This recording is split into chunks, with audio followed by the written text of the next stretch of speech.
Què sap la gent de les dones científiques? Coneixes algun científic o científica coneguda? Sí, doncs, per exemple, conegut Newton. Bohr. Newton.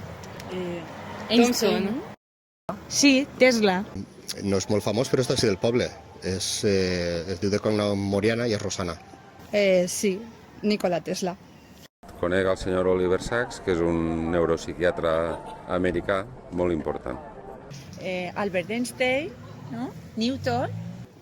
I creus que les dones tenen menys oportunitats en el món de la ciència? Sí, desafortunadament, en el món de la ciència i en altres mons, les dones tenen menys possibilitats que els homes. El tema de la igualtat encara no ha arribat al seu punt.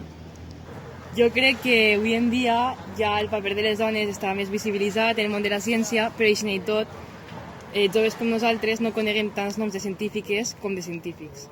Abans sí, ara em sembla que el que seria el sostre de vidre ja s'ha trencat i poden accedir a gairebé qualsevol lloc. Sí, és ben cert que està mal pagat, que la cosa al ser becari en investigació està més malament, però de moment em sembla que hem superat aquesta tasca pendent que teníem. Sí, perquè encara no n'hi ha igualtat en el món este. En el meu cas no ha sigut així. Soc sanitària i realment quasi tots els sanitaris que hi ha avui en dia són més dones que homes. Així que realment crec que no.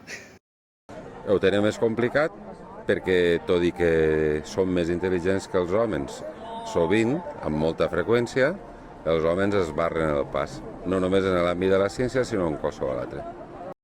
Jo penso que sí. Jo penso que el fet de que em vinguin al cap més homes que dones ja és perquè s'han donat menys oportunitats i s'ha reconegut més la labor dels homes. Sí que és cert que estem molt preocupades des de les dones científiques perquè el percentatge de dones que hi ha en física, per exemple, és del 25% i no puja, encara que fem moltes coses i intentem animar a les xiques.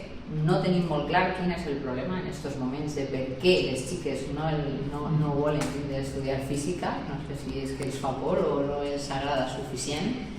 En els resultats de l'enquesta trobem que de les 11 persones nombrades sols una era una xica. I per què la gent pensa abans el nom d'un científic que d'una científica?